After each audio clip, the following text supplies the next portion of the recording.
But we start off with today's market sell-off. Wall Street wiping out its gains for the week as tech tumbles and tariff talks tank stocks. Say that 20 times fast. The Russell 2000 handing in its worst day in a month, but this is the chart that had us all scratching our collective heads. Bonds barely budged. So, BK, we go to you. What is behind, do you think, this market conundrum?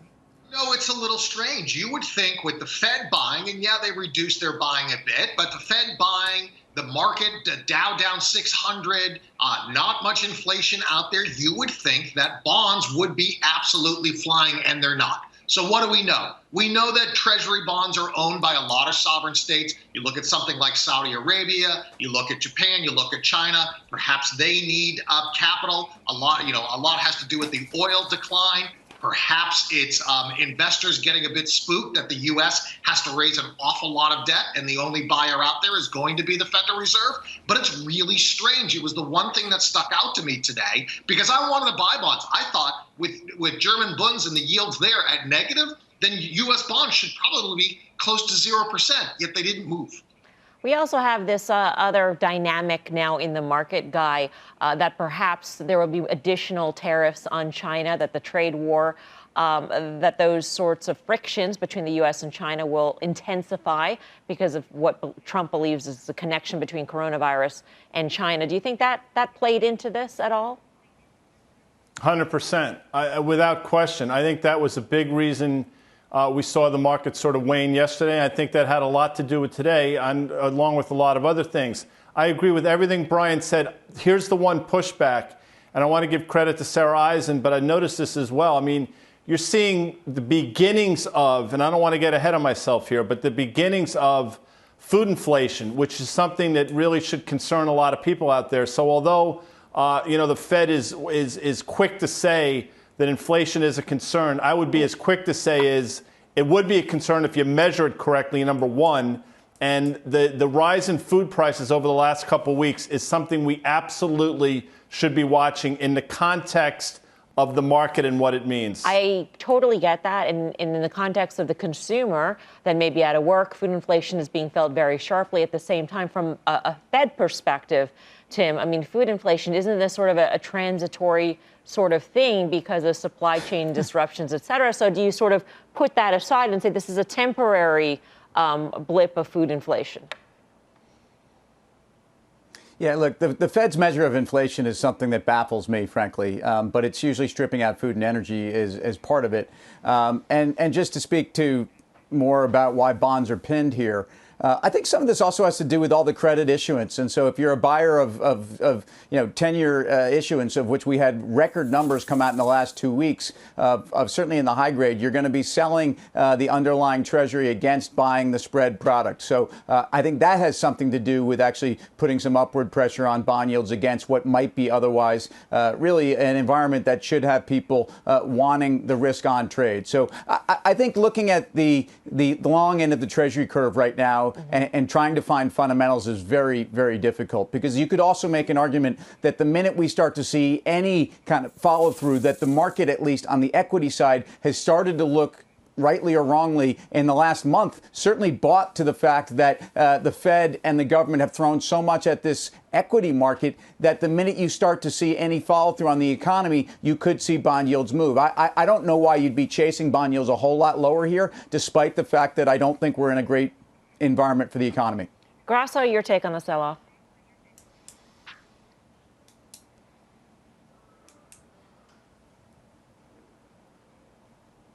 I think we're having trouble with his audio, obviously.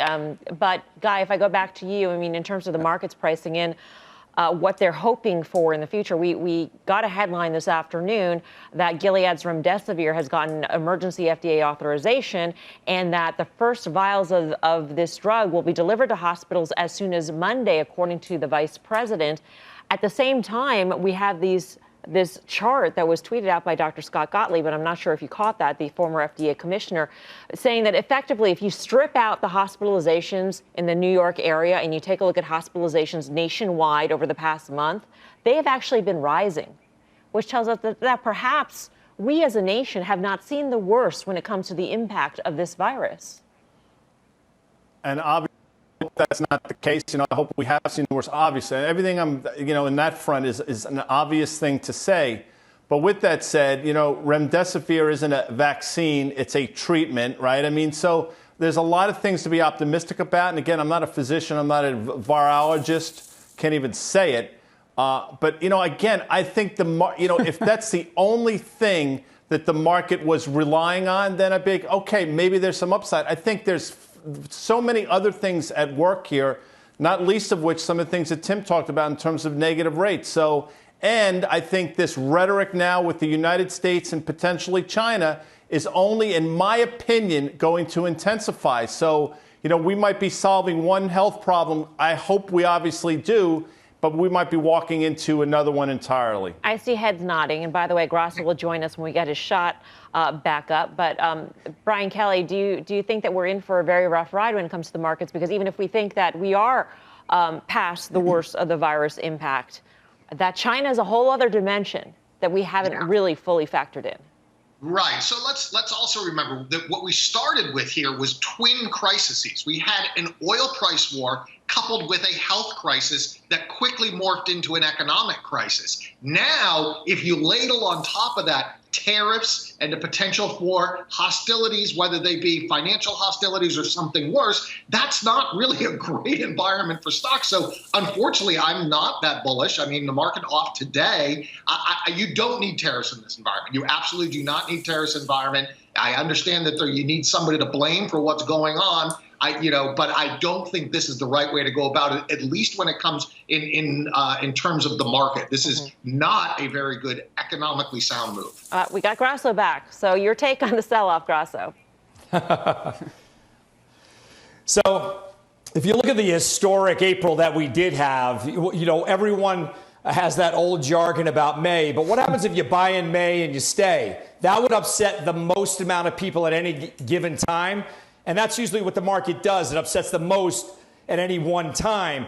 So although I don't think that you could sell off the market maybe in the next 2 weeks or so, I think you're going to get your chance when the economy starts up. Doesn't start up as quick as everyone would like it to start up. But I think you're going to have a tough time selling this market off until the economy gets back to work and fails.